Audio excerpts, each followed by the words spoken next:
새벽 4시 직전 오래된 아파트 복도에 낮게 눌린 구두 소리가 일정한 강역으로 번져갔다. 불이 꺼진 층계참은 숨을 멈춘 것처럼 조용했고 차가운 공기는 금속 난간을 타고 위층으로 천천히 올라왔다. 구두 소리는 3층에서 잠시 속도를 늦추더니 3세기 2호 문 앞에서 완전히 멈췄다.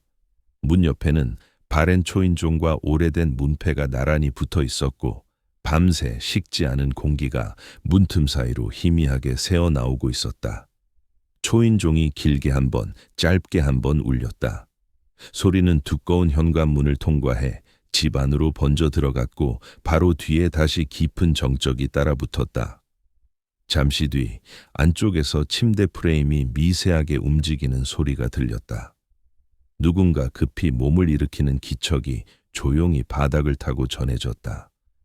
현관 안쪽에서 문고리를 잡는 소리가 아주 조심스럽게 났다. 37살의 회계사는 아직 잠에서 완전히 깨지지 않은 얼굴로 문 앞에 섰다.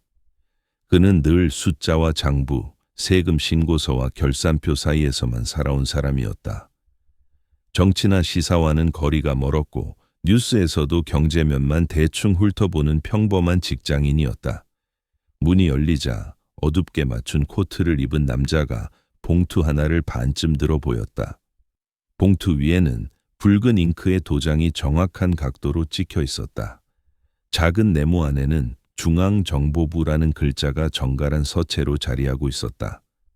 도장은 종이 위에만 찍혀 있었지만 그 존재는 새벽 공기 전체를 차갑게 만들 만큼 무게를 가지고 있었다. 집안의 불빛은 거실에서 흘러나온 스탠드 조명뿐이었다. 회계사는 봉투와 남자의 얼굴을 번갈아 보며 한동안 입을 떼지 못했다.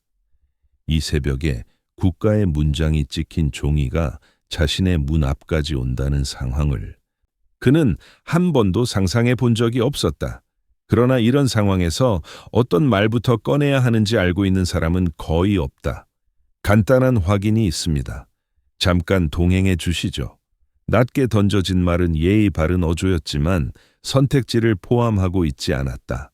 이미 다른 두 사람은 신발을 벗지도 않은 채 집 안을 둘러보고 있었다. 그들의 움직임은 불필요한 말 없이도 절차를 알고 있는 사람들의 것이었다. 거실 쪽에서 아이의 짧은 울음소리가 섞인 목소리가 새어나왔다. 아내는 잠옷 위에 아무렇게나 가디건을 걸친 채 아이를 안고 현관으로 다가왔다. 그녀의 눈은 남편과 문 앞 사람들, 그리고 봉투 위에 도장을 번갈아 오가며 멈추지 못했다. 그 누구도 상황을 설명해 주지 않았지만 이 방문이 평범한 일이 아니라는 사실만은 분명히 느껴졌다. 회계사는 급히 방으로 돌아가 바지를 갈아입고 셔츠 위에 점퍼를 걸쳤다. 허리를 숙여 신발을 신는 동안 그의 손등은 미세하게 떨리고 있었다. 그는 무슨 일인지, 얼마나 걸리는지, 어디로 가야 하는지 묻고 싶었지만 질문이 허용되는 분위기가 아니라는 것을 직감적으로 알고 있었다. 복도에 서 있던 사람들은 이미 다음 단계로 넘어갈 준비를 마친 상태였다. 한 사람은 무정의에 짧게 무엇인가를 보고했고 다른 사람은 집 안을 다시 한번 훑어본 뒤 천천히 고개를 끄덕였다.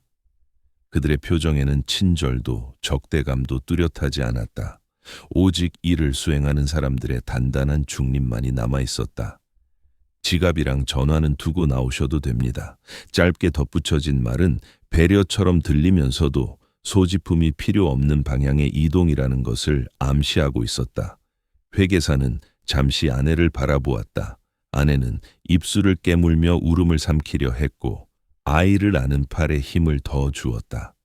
그녀는 말 대신 아주 작게 고개를 끄덕였다. 그 끄덕임에는 동의가 아니라 아무것도 할 수 없다는 체념에 가까운 감정이 담겨 있었다. 아이의 손이 아버지의 바짓단을 잡으려 했지만 그 손길은 허공에서 한번 흔들리다가 허공에 떨어졌다. 아이는 상황을 이해하지 못한 채 아버지만 바라보고 있었다. 현관문을 나서는 순간 집안의 온기는 문 안쪽에 그대로 갇혔다. 문이 닫히면서 따뜻한 공기와 익숙한 냄새는 얇은 틈 사이로 끊기듯 사라졌다. 복도의 공기는 새벽답게 차고 건조했다. 회계사의 폐에는 차가운 공기가 깊게 밀려 들어왔고 숨은 이전보다 천천히 들이켜졌다. 그는 뒤돌아보지 않고 계단으로 발을 옮겼다. 돌아보는 행위 자체가 허락되지 않는 것처럼 느껴졌기 때문이다. 계단 아래에는 회색 승합차 한 대가 조용히 서 있었다. 차량 앞유리에는 희미하게 성에가 끼어 있었고 엔진은 이미 낮은 소리로 돌아가고 있었다. 번호판은 평범한 조합이었지만 이 시간에 이 골목에 서 있는 이유만은 평범하지 않았다. 차량 옆에는 이미 문을 열 준비를 마친 사람이 서 있었다. 승합차의 문이 부드럽게 열렸다. 회계사는 한 번 숨을 고르고 조용히 몸을 숙여 차량 안으로 올라탔다. 안쪽은 어둡고 오래된 시트에서는 약간의 먼지 냄새와 기름 냄새가 섞여 올라왔다. 창문 밖 풍경이 잘 보이지 않을 만큼 유리가 흐릿하게 흐려져 있었다. 그는 휴대전화나 지갑이 곁에 없다는 사실을 그제야 의식했다. 무언가를 확인하거나 누구에게 연락할 수 있는 수단이 없다는 감각이 뒤늦게 현실감을 더했다. 문이 닫히는 소리는 짧았지만 확실했다. 그 소리는 그의 삶에서 한 장의 페이지가 조용히 접히는 소리처럼 남았다. 승합차는 곧바로 움직이기 시작했다. 아파트 단지의 가로등 불빛이 한 줄씩 뒤로 미끄러져 갔다. 차량 안에서는 아무 말도 오가지 않았다. 옆자리에 앉은 사람의 호흡만이 낮게 들릴 뿐이었다. 회계사는 어디로 가는지, 얼마나 걸릴지, 무엇을 확인해야 하는지 알지 못했다. 그는 창밖보다는 자신의 무릎 위에 올려진 두 손을 바라보았다. 손가락 마디에는 힘이 들어가 있었고 손등에는 핏줄이 도드라져 있었다. 그는 손가락을 한번 오므렸다가 천천히 펼쳤다. 아파트 복대는 다시 정적만이 남아 있었다. 잠시 전까지 구두 소리와 낮은 목소리들이 차지하고 있던 공간에는 문틈으로 새어나오는 따뜻한 공기만이 희미하게 떠 있었다. 산격이 2호 문 앞 복도는 다시 아무 일도 없었던 것처럼 고요를 회복했다. 그러나 이 건물의 벽과 바닥은 새벽 4시의 구두 소리와 초인종 소리를 이미 기억 속에 새기고 있었다. 그날 이후 회계사의 자리는 집에서도 회사에서도 비어있는 칸으로 남게 된다. 남겨진 것은 새벽의 공기, 발자국의 잔향, 그리고 국가의 문장, 웬창, 이 찍힌 봉투 한 장뿐이었다. 훗날 누군가 이 사건의 기록을 다시 펼쳐보며 첫 장을 넘겼을 때 그들은 결국 같은 질문에 도달하게 될 것이다. 어떻게 평범한 사람이 이곳까지 밀려왔을까? 몇 달 전만 해도 그의 일상은 놀랄 만큼 단순했다. 아침 7시 반이면 늘 같은 모양의 셔츠를 입고 집을 나섰고 아내는 아이에게 죽을 한두 숟가락 더 먹이려 애쓰곤 했다. 거실에는 아이 장난감이 늘 흩어져 있었고 반쯤 열린 창문 틈으로는 이웃집 텔레비전 소리가 희미하게 흘러들었다. 그 평범한 소음이 집의 리듬을 만들었다. 그의 출근길은 언제나 같았다. 버스 창밖으로 보이는 동네 빵집과 문구점, 그리고 길 모퉁이에 서 있는 교복 입은 학생들까지 모두 익숙했다.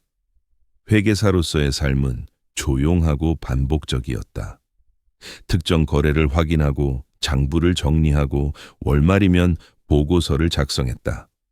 숫자는 그에게 예측 가능성과 안정감을 주는 세계였다. 회사 동료들과의 관계도 특별할 것 없이 평범했다. 점심시간에는 주로 근처 분식집에서 김치찌개를 먹으며 그날 뉴스나 회사 소문 정도를 가볍게 나누었다. 집으로 돌아오면 아내는 간단한 저녁을 차려두었다. 아이의 목욕을 시키고 간단히 이야기 나누다 보면 하루는 자연스럽게 마무리되곤 했다. 그러나 시대의 공기는 이 평범한 일상을 조용히 흔들고 있었다. 텔레비전에서는 매일같이 반공 교육 방송이 흘러나왔고 수상한 사람을 보면 즉시 신고하라는 문구가 아파트 게시판에 붙어 있었다. 퇴근길 버스에서는 종종 검은 팔찌를 찬 군인들이 승차했고 그들이 무표정한 얼굴로 창밖을 바라볼 때면 사람들은 자연스럽게 대화를 줄였다. 회사에서도 때때로 설명되지 않는 점검이 이루어졌다. 고위 직원이 방문하면 직원들은 말수가 줄었고 서류는 갑작스럽게 재검토 대상이 되기도 했다. 그는 이런 변화들을 특별한 의미 없이 지나쳤다. 이 시대에서 어느 정도의 감시는 일상처럼 여겨졌기 때문이다. 누구도 크게 의문을 제기하지 않았다. 그러나 작은 균열은 생각보다 이르게 나타났다. 어느 날 회사 주차장에서 낯선 차량이 유난히 오래 머물러 있었다. 그 차량은 그가 출근하는 순간까지도 움직이지 않았다. 아파트 엘리베이터에서도 미묘한 시선이 느껴졌다. 이웃은 늘 하던 인사를 건넸지만 그의 눈길은 어딘가 불안하게 머물렀다. 하루는 상사가 감정 없는 목소리로 물었다. 지난달 거래 파일 혹시 다시 볼 수 있습니까? 그 질문에는 이유가 없었고 설명도 없었다. 그는 단순한 실수 확인 정도라고 생각했다. 하지만 며칠 뒤 다른 상사가 또 같은 요청을 해왔다. 그는 자신의 기억을 되짚으며 이유를 찾으려 했지만 찾을 수 없었다. 아내도 어느 순간 변화를 감지했다. 요새 무슨 일 있어요? 그녀의 목소리는 조심스러웠고 확신은 없었다. 그는 고개를 저으며 아니라고 말했지만 아내는 그 대답에서 확신을 얻지 못했다. 식탁 위의 공기는 전보다 더 무거워졌다. 아이도 한동안 아버지의 퇴근 시간을 기다리지 않았다. 이상하게도 아이의 행동은 어른들보다 더 빨리 변화를 감지했다. 아내는 이유를 설명해 주지 못한 채 조용히 아이를 안아주었다. 가끔 밤에 복대서 들리던 발자국 소리가 문 앞에서 아주 짧게 멈추는 순간이 생겼다. 그 순간이 지나면 아무 일도 없었다는 듯 정적이 이어졌다. 하루는 퇴근 후 우편함을 열었을 때 정체를 알 수 없는 공문이 하나 들어 있었다. 내용은 단순한 인적사항 확인이었지만 어딘가 익숙하지 않았다. 공문의 하단에는 작은 번호와 서명이 있었고 그 서명은 일반 행정 문서보다 훨씬 단정하고 기계적이었다. 그는 문서를 접으며 잠시 숨을 멈췄다. 이웃들도 조금씩 달라지고 있었다.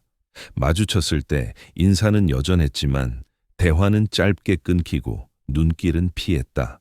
그는 이 변화들이 단순한 우연이라고 스스로에게 설명했다. 그러나 반복되는 우연은 결국 패턴이 되었다. 그 패턴은 그의 삶을 조용히 감싸고 있었다. 회사에서도 한 직원이 그를 피하는 듯 행동했다. 점심을 함께 먹던 동료는 자리를 변경했고 대화는 필요한 말만 오가게 바뀌었다. 그는 마음속에 작은 의문을 품었지만 그것을 말로 꺼내지 않았다. 말은 기록될 수 있고 기록은 방향을 가질 수 있었다. 어느 날 아침 출근길에 보았던 그 낯선 차량이 이번에는 아파트 입구에 서 있었다. 그는 잠시 발을 멈췄지만 금세 걸음을 재촉했다. 억지로 무시하려 했지만 그 차량이 존재한다는 사실만으로도 불안은 깊어졌다. 그 불안은 일상 깊숙이 스며들기 시작했다. 그러다 어느 순간 그는 깨달았다. 이 모든 변화가 동시에 그리고 조용히 일어나고 있다는 사실을. 어디에서 시작된 것인지 알 수 없지만 방향은 분명했다. 그 작은 균열 하나가 평범한 삶을 되돌릴 수 없게 만들었다. 처음으로 이상하다고 느낀 순간은 아주 사소한 일이었다. 그날 오후 상사는 회계색의 특정 거래 내역을 다시 검토해 보라고 했다. 이유는 설명하지 않았고 그 내역은 이미 여러 차례 확인된 것들이었다. 그는 해당 파일을 다시 열어 숫자들을 천천히 살폈다. 그러나 아무리 보아도 오류는 없었다. 익숙한 숫자들 속에서 단 하나도 수정할 부분을 찾지 못했다. 며칠 뒤 또 다른 상사가 비슷한 말을 건넸다. 이 내역 다시 한 번만 보시죠. 그 말은 질문이라기보다는 이미 정해진 절차처럼 들렸다.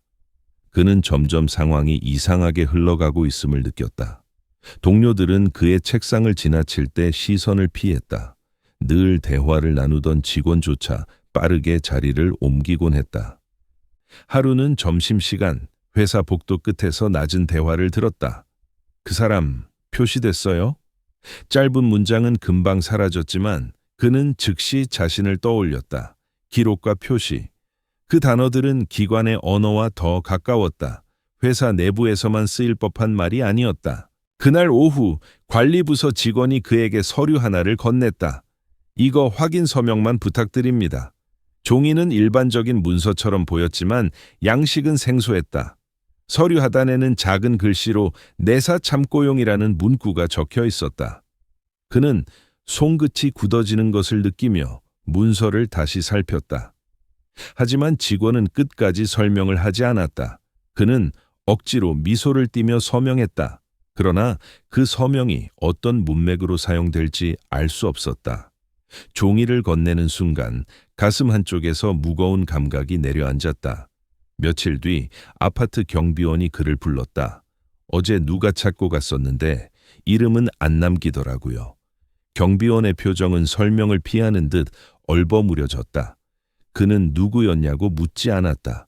묻는 순간 자신이 무엇을 알고 싶어 하는지를 누군가 기록할 것 같았다. 대신 조용히 고개를 끄덕이고 돌아섰다. 전화기에도 이상이 생기기 시작했다. 부재중 전화는 늘어났고 받으면 몇 초 동안 아무 말도 없는 침묵만 들렸다. 그 침묵은 실수로 걸려온 전화가 아니었다. 침묵 속에는 무언가를 확인하는 듯한 기류가 담겨 있었다. 그는 통화 버튼을 누르는 것조차 망설이게 되었다. 집에서도 작은 변화들이 쌓여갔다.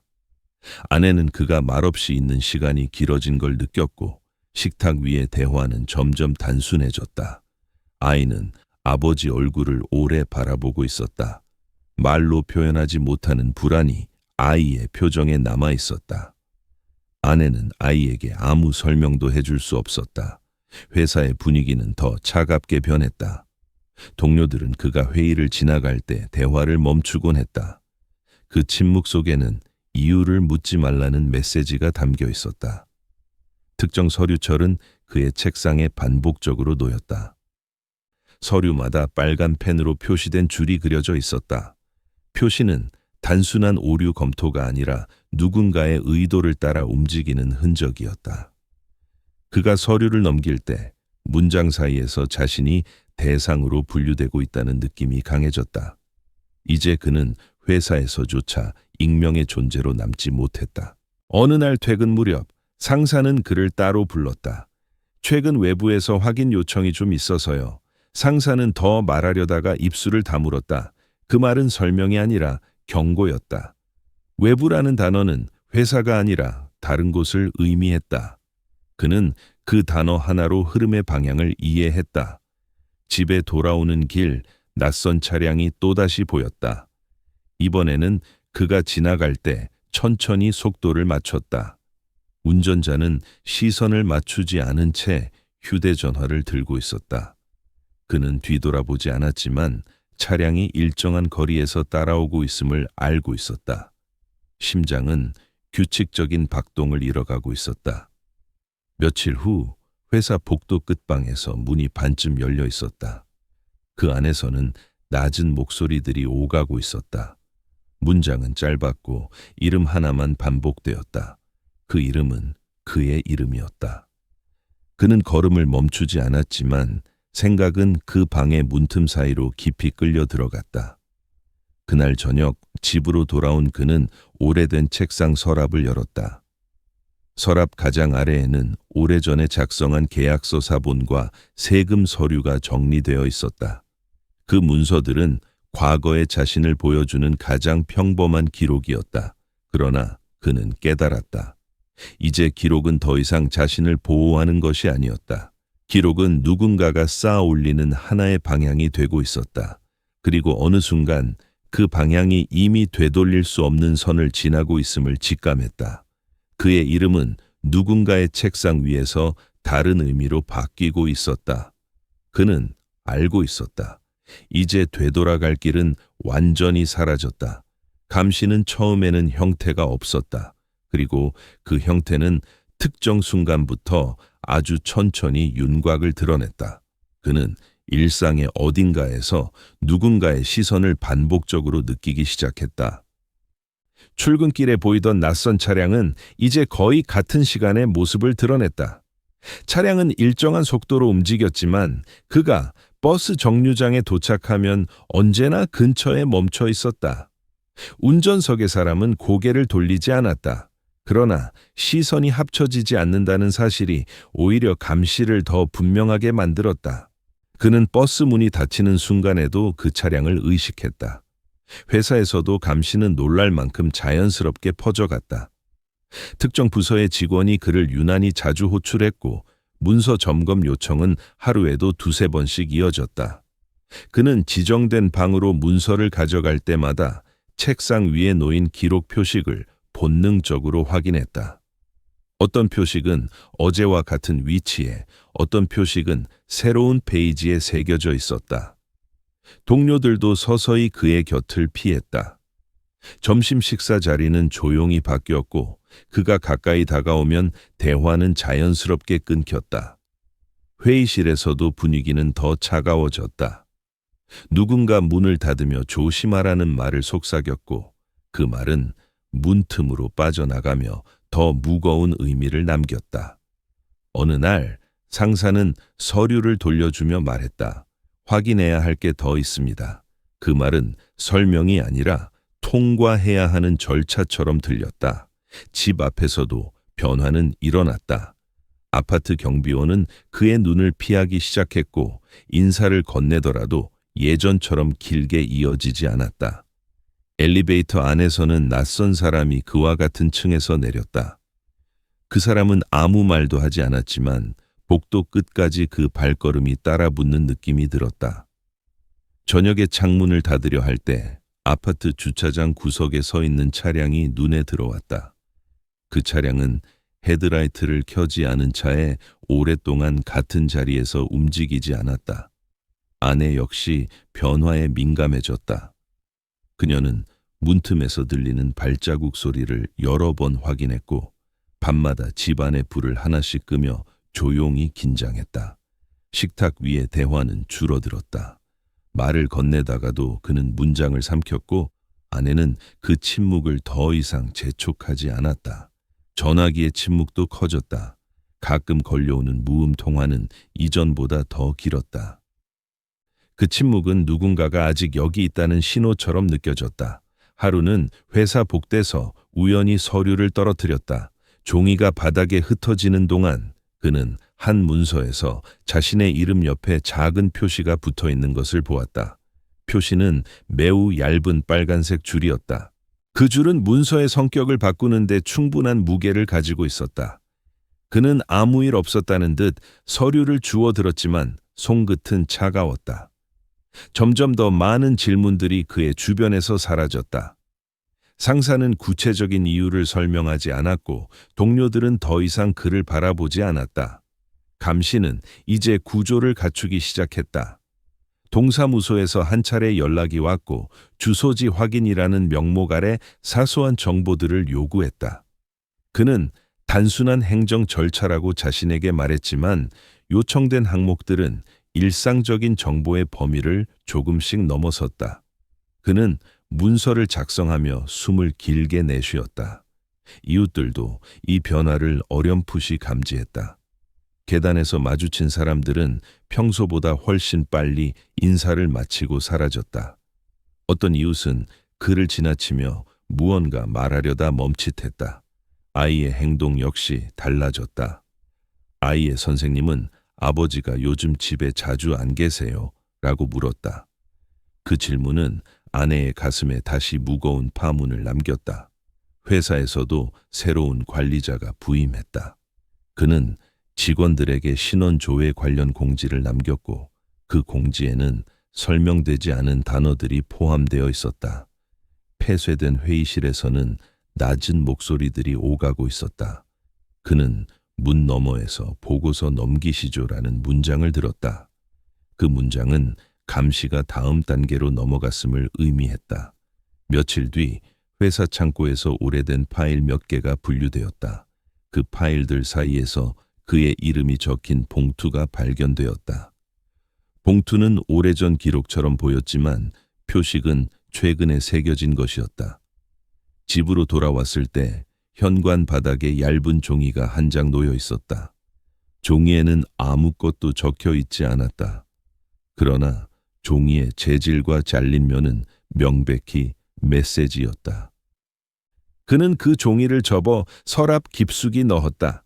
그러나 그의 마음에서는 이미 무언가가 닫혀가고 있었다. 감시가 생활의 한 부분이 된 것이다. 어느 날 그는 버스를 타는 순간 뒤에서 발걸음 소리를 느꼈다. 고개를 돌리자 짙은 색 코트를 입은 남자가 멀찌감치 서 있었다. 그 남자는 시선을 피하지도 마주하지도 않았다. 그날 밤 그는 잠들지 못했다. 창문 너머로 들려오는 작은 소리들마다 감시의 무게가 겹쳐졌다. 어둠 속에서 그의 심장은 규칙을 잃었다. 결국 그는 하나의 사실을 정확히 깨달았다. 감시는 조용히 그러나 완벽하게 구조를 갖춘 상태였다. 그 구조는 이미 그의 일상을 전부 감싸고 있었다. 그리고 마지막 문서의 서명이 올라가는 순간 감시의 그물은 더 이상 그를 향해 오는 것이 아니라 이미 그를 완전히 둘러싼 상태였다. 국가는 이미 움직일 준비를 마쳤다. 새벽 공기는 그 어느 날보다 더 차가웠다. 창밖은 아직 어둠이 가시지 않았고 가로등의 불빛만이 희미하게 골목을 비추고 있었다. 초인종이 울린 것은 5시가 조금 넘은 시각이었다. 문을 두드리는 소리는 짧고 단단했으며 그 소리는 이미 결론을 알고 있다는 사람들의 리듬을 가지고 있었다. 아내가 놀라 몸을 일으키기도 전에 그는 직감적으로 이 방문이 이전과 다르다는 것을 느꼈다. 대답을 준비하기도 전에 문 밖의 그림자가 문틈을 완전히 채웠다. 문을 열자 검은 코트를 입은 세 남자가 서 있었다. 그들은 더 이상 봉투를 보여주지 않았다. 이미 절차는 다른 단계로 넘어가 있었기 때문이다. 지금부터 조사에 협조해 주셔야 합니다. 그 문장은 선택지를 포함하지 않았다. 말의 높낮이조차 거의 없었다. 아내는 수건을 든 손을 허공에서 멈춘 채 그들을 바라보았다. 아이의 울음 섞인 소리가 거실로 번져 나왔고 아내의 눈은 상황을 이해하지 못한 채 흔들렸다. 남자들은 집 안으로 들어오며 빠르게 주변을 확인했다. 거실과 방 안을 살피는 손짓은 이미 수많은 집을 거쳐온 사람들의 몸짓이었다. 회계사는 신발을 신으며 숨을 고르려 했지만 손끝은 조용히 떨리고 있었다. 그 떨림은 몸이 아니라 상황이 만든 리듬이었다. 손목에 차가운 금속이 닿는 순간 그는 현실이 조용히 닫히는 소리를 들었다. 금속의 감촉은 설명 없이 모든 것을 말해주었다. 아내가 다가와 말을 꺼내려 했지만 입술이 제대로 움직이지 않았다. 그녀는 결국 아무 말도 못하고 고개만 흔들었다. 아이의 손이 그의 바지를 붙잡으려 했지만 남자 중 한 명이 부드러운 듯 단단하게 아이를 떨어뜨렸다. 그 순간의 침묵은 울음보다 더 크게 울렸다. 복도는 이미 준비된 공간처럼 보였다. 남자들은 그의 양옆을 지키며 이동했고 어떤 설명도 추가로 하지 않았다. 계단 아래에는 이전보다 더 낡은 승합차가 서 있었다. 차량 안에는 불이 켜져 있지 않았고 유리에는 새벽의 성에만 얇게 자리하고 있었다. 그는 문이 열리는 소리만 듣고 조용히 몸을 숙였다. 차량 내부는 비어 있었고 냄새는 오래된 종이와 기름 냄새가 섞여 있었다. 문이 닫히자 내부는 완전히 고립된 공간이 되었다. 형광등 하나 없는 공간에서 그는 자신의 숨소리만이 들리도록 조용히 앉아 있었다. 차량은 곧바로 출발했다. 종종 도로의 요철을 지날 때마다 차체가 흔들렸고 그 흔들림은 불안이 아닌 절차의 일부처럼 느껴졌다. 도착한 곳은 창문조차 없는 회색 건물이었다. 문은 금속성의 무거운 소리를 내며 열렸고 그는 한 치 앞도 보이지 않는 복도로 안내되었다. 복도마다 같은 색의 문이 줄지어 있었다. 각 문은 번호만 적혀 있었고 번호는 의미를 감춘 채 절차만을 나타냈다. 조사실 문이 열리자 차가운 공기가 얼굴을 스쳤다. 금속 탁자와 오래된 의자, 그리고 천장의 형광등이 공간을 구성하는 전부였다. 그는 자리에 앉자마자 손목에서 금속이 풀렸다. 그러나 자유가 아니라 단계의 전환을 의미하는 움직임이었다. 의자에 삐걱이는 소리가 낮게 울렸다. 첫 질문은 단순했다. 특정 거래에 대해 알고 있습니까? 그는 아는 그대로를 대답했지만 말은 기록되는 순간 의미가 달라졌다. 두 번째 질문은 구조를 바꿔 다시 반복되었다. 그리고 세 번째 질문은 더 짧은 문장으로 돌아왔다. 질문들은 형태만 바뀌었을 뿐 목적은 동일했다. 책상 위에 서류철이 천천히 열렸다. 서류의 가장자리는 오래된 것처럼 보였지만 표식은 최근에 새겨진 것들이었다. 어느 장에는 그의 이름 옆에 작은 기호가 적혀 있었다. 그 기호는 사소해 보였지만 이해하지 못하는 사람은 결코 건드려서는 안 되는 표시였다. 잠시 휴식 시간이 주어졌을 때 그는 벽에 비친 자신의 그림자를 바라보았다. 그 그림자는 얇고 흔들렸고 확신이 없었다. 그의 손등에는 땀이 맺혀 있었고 탁자 위에 놓인 종이는 더 이상 읽히지 않았다. 종이는 단순히 종이가 아니었다. 조사는 다시 시작되었다. 이번에는 그의 앞에 이미 작성된 문서가 놓였다. 빈칸은 하나뿐이었다. 이름과 서명을 적는 칸. 그는 펜을 들지 않았다. 그러나 펜을 들지 않는 행동 또한 기록될 수 있었다. 침묵은 선택이 아니라 새로운 정보가 되었다. 조사관은 새로운 서류철을 꺼냈다. 다른 사건들의 진술서였고 그 안에는 반복되는 구조의 문장들이 가득했다. 그 문서들을 넘길 때마다 그는 자신의 입장이 종이 위에서 점점 좁아지는 것을 느꼈다. 종이는 더 넓었지만 선택지는 더 좁아졌다. 몇 시간 뒤 또 다른 문서가 책상 위에 놓였다.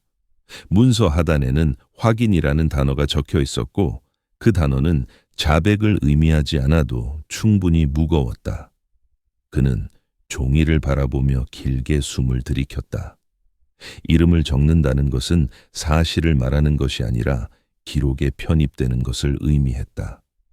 48시간은 그렇게 지나갔다. 그에게 허락된 시간은 없었고 절차만이 시간을 대신했다. 집에서는 불이 켜진 상태로 밤이 지나갔다. 아내는 대답 없는 전화를 반복했고 어떤 기관도 정보를 제공하지 않았다. 회사의 책상에서는 그의 이름표가 조용히 제거되었다. 사무실 내부 전산 시스템에서 그의 계정은 비활성화되었다. 그의 존재는 숫자 하나를 지우듯 사라졌다. 그리고 사건 파일의 마지막 페이지에는 짧은 문장이 한 줄만 남겨졌다. 종결. 그러나 그 단어는 그의 삶의 끝을 의미하지 않았다. 단지 국가 기록에서 한 이름이 정리되었다는 뜻만을 남겼다. 그가 사라진 뒤 집안의 시간은 움직이지 않았다. 아내는 하루 종일 창문을 열어두고도 한 걸음 밖으로 나가지 못했다. 집안의 공기는 여전히 그의 흔적을 붙잡고 있었다. 아이도 변화를 느끼기 시작했다. 잠에서 깼을 때 아버지가 보이지 않는다는 사실을 이제는 울음보다는 침묵으로 받아들이고 있었다. 식탁 위에는 그의 컵이 그대로 놓여 있었다. 아내는 그것을 치우지 못한 채 손끝으로 가볍게 만져보았다. 그 감촉은 사라지지 않은 자리를 증명하는 것처럼 느껴졌다. 며칠 후 아내는 가까운 파출소를 찾아갔다. 경찰은 기록을 한참 검색한 뒤 고개를 저었다. 확인된 내용이 없습니다. 라는 말만 남았다. 동사무소에서도 같은 말만 들려왔다. 행정문서는 설명을 제공하지 않았고 그저 존재하지 않는 사람처럼 처리되었다. 회사에서는 그의 자리가 빠르게 정리되었다. 서류들은 상자에 담겨 창고로 옮겨졌고 동료들은 그 사건에 대해 아무 말도 하지 않았다. 가끔 누구든 한마디 정도 하곤 했다. 그 사람 갑자기 안 보이네. 그러나 누구도 그 말의 끝을 이어가려고 하지 않았다. 이웃들도 조용해졌다. 계단에서 마주치면 잠시 미소를 짓기도 했지만 대화는 그 짧은 순간을 넘지 않았다. 아내는 밤마다 다시 문을 확인했다. 누군가 돌아올 것 같은 기분이 매번 그녀를 일으켜 세웠다. 하지만 문 밖에는 언제나 빈 복도만 있었다. 아이의 선생님은 아이의 표정이 달라졌다고 말했다. 그녀는 무슨 일이 있냐고 조심스럽게 물었지만 아내는 대답 대신 고개만 숙였다. 시간은 지나갔지만 사건은 그 자리에 머물러 있었다. 그의 물건은 책상 서랍을 가득 채우고 있었고 아내는 어느 것도 버리지 못했다. 몇 달 뒤, 발신인이 없는 봉투가 우편함에 도착했다. 봉투 안에는 오래된 문서 사본 하나가 들어있었다. 페이지 곳곳이 검은 선으로 지워져 있었다. 문서 하단에는 그의 이름이 희미하게 남아 있었다. 하지만 문맥은 알 수 없었고 해석할 수 없는 여러 기호들만 반복되어 있었다. 아내는 한참 동안 문서를 읽었지만 결국 어떤 결론에도 도달하지 못했다. 그녀는 문서를 다시 봉투에 넣고 서랍 깊숙이 넣었다. 시간이 더 흐른 후 정부는 일부 과거 문서를 해제한다는 발표를 했다. 뉴스에서는 짧은 보도만 나갔지만 그 보도는 아내의 마음을 다시 흔들었다. 아내는 국가기록원에 열람 신청을 제출했다. 몇 달 뒤 돌아온 답은 불완전했다. 일부 자료 확인 가능, 관련성 불명확. 그녀는 기록원을 직접 찾아갔다.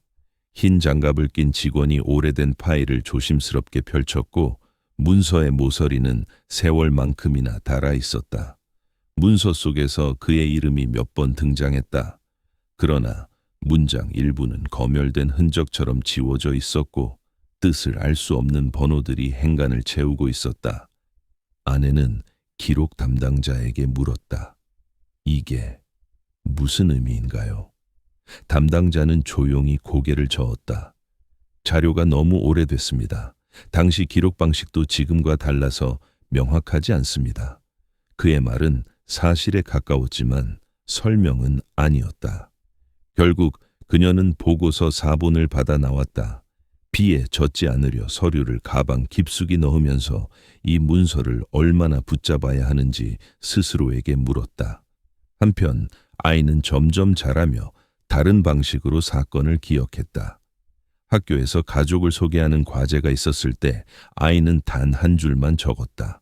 아버지는 기록 속에 있습니다. 그 문장은 교사에게도 명확한 설명이 되지 않았지만 아이는 그것이 진실에 가장 가까운 표현이라고 믿었다. 아내는 아이에게 아버지의 사진을 보여주었다. 사진 속 미소는 시간이 지나도 변하지 않았지만 그 웃음이 더 이상 현재의 것이 아님을 두 사람 모두 알고 있었다. 계절이 수없이 바뀌었지만 그의 사건은 사회 어디에서도 다시 언급되지 않았다. 사람들은 너무 오래된 일이라고 말하곤 했다. 어느 겨울 아침 아내는 서랍을 정리하다가 그가 쓰던 작은 계산기를 발견했다. 버튼 몇 개는 달아 있었고 숫자는 여전히 선명했다. 그녀는 그것을 손에 쥔 채 아무 말도 하지 않았다. 도움이 되는 물건도 다시 사용할 이유도 아니었지만 그녀는 그 물건을 버리려 하지 않았다. 오랜 세월이 흐른 뒤 진실화해위원회에서 연락이 왔다. 과거 특정 실종 사건을 재조사 중이라는 내용이었다. 아내는 참석을 망설였지만 결국 회의에 나갔다. 조용한 회의실에서 그녀는 남편에 대해 말했다.